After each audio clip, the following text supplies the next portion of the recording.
Joe Piscopo, you, of course, remember Joe from SNL. For my money, the best of any of the generations of comics there. Certainly a very good singer. But he was also a colleague of Al Franken's in the day on that show.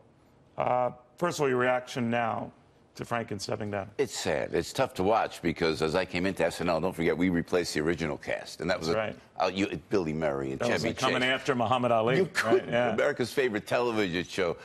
Danny Aykroyd and John Belushi. And Al was there. Al Franken was there with Tom Davis. It was Franken and Davis. It was a comedy team. Okay. Yeah. Listen, man. And I remember we went in and we weren't, they kept Eddie and I, they fired everybody else. That's where the history went. So we're in there, and then they bought the guns from the original Saturday Night Live in. And I remember Michael O'Donoghue was there. Well, these are legendary writers. If you go, Alan Zweibel was there. The Rosie Schuster. These are like legendary writers I was in awe of. And Al Franken was one of them.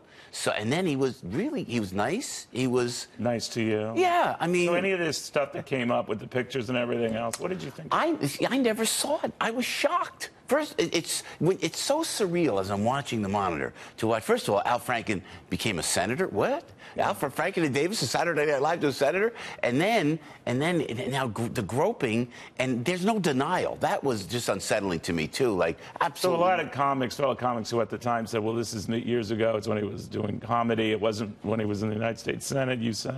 Yeah, I say that.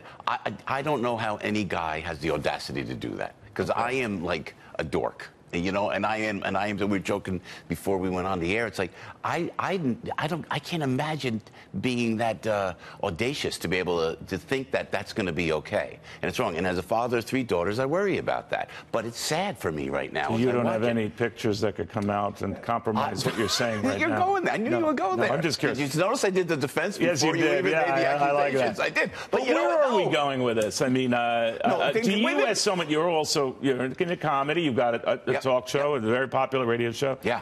Do you have to police yourself a little more than you have? You know, what a great question. I have not.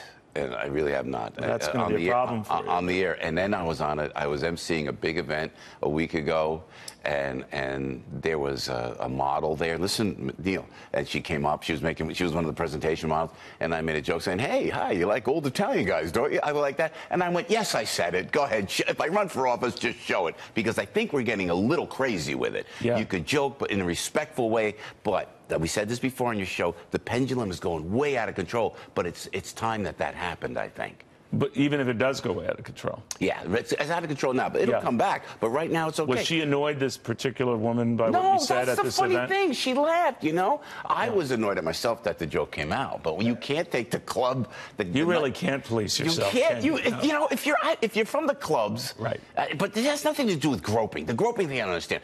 And listen, if there are women come out on my behalf, they're going to be disappointed. Joe didn't really do anything. He was boring. Careful. He's a dork. No. And by the way, who am I to judge? I work at a big old glass house here, so I'm well aware of that. But I do want to just advance you what happens now. I mean, obviously, what they're trying to say, the Democrats are trying to say, is we deal with these problems swiftly, even though corporate America deals with them even more swiftly. Look at, Matt Lauer. He was everything last week. He's gone now. Is there a middle ground on this? Should there be? Should we wait? Should we examine? I mean, you can argue that Franken was denied an ethics panel investigation into this. Just out. Yeah, no, it's a great... And Republicans, too. Yeah, no, I have no patience for that.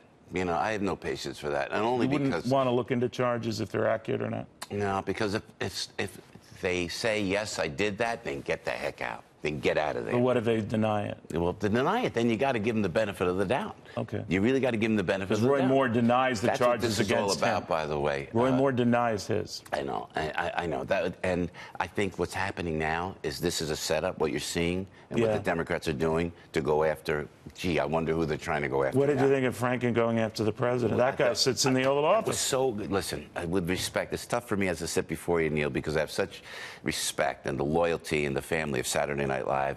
But when something like this happens, that was uncalled for, and that was I'm sorry, what was uncalled for? When he went after the president, when he just went after the president an hour ago. I thought that was totally uncalled for. He should focus on himself. Although he does make a point about this guy, you know, with all that came out, is sitting in the Oval Office. And didn't you think when you heard that, oh, that's what this is all about? Right. Don't they orchestrate that? You wouldn't have brought that They'll up. they'll do anything to try to take Where this does he president go? down. What does he do, you think? I don't know. That's a great question. I have no idea. Write the book. Be remorseful. Would he be about it. wanted even on the comedy circuit? I don't think so. And Louis C.K., all these these guys that we have all admired. I don't know. But I have a chance now and then to talk to comedy club owners, and they always say, well, we have to sort of police a little bit more, not the content all the time, but if you're going to veer into harassment issues, we just prefer that you're not. Yeah. You know, when I had my daughter here, and you were very sweet. Very thank sweet you. girl. She's so good. She's doing it in college. I don't know that I would have thought about it or be as adamant about it as I am. When I see her coming into the workplace, I'm kind of glad all this is going on and they're calling out people like this because I worry about my kids. You worry, though, that because of all this going on, it is swinging the other way, that men are going to be very, very careful to the point of not interacting with women at all, or for fear of it being called on something. And it hurts the very women who are trying to advance in corporate America. This is Fox. This is Fox. And I'm walking in here with blinders now. I'm going to have blinders on like the horses that you see in Central Park. I'm walking in. I'm not looking at you. Really. And it's New Jersey. But you didn't have those blinders on when you came in a few minutes ago. You were looking at all of them. Right? Stop it. I was not. In Jersey, if you look at another woman, lifetime alimony in Jersey. Boom. Just like that. You look at somebody else, I swear to goodness. But no, you see the logic of what I'm trying to say. That a lot, I always think, I have a daughter as well, that it could change. That male bosses could say, you know what? Every meeting I hold with you is going to be, the door's going to be open. I'm going to have another female sitting in here with something you would not do for a male. And I'm just saying, wait a minute, this could actually still their corporate growth. Yeah, it might be, but now is the time to do that. Okay. There's going to be a little rough spot. And look at me, and I know, they always joke, Joe, you had a young wife, a young girlfriend, and it's all right. But the appropriateness, to being a gentleman. And I'm sorry I made the mistake of thinking she was your daughter. I mean, that was very rude of me. I apologize.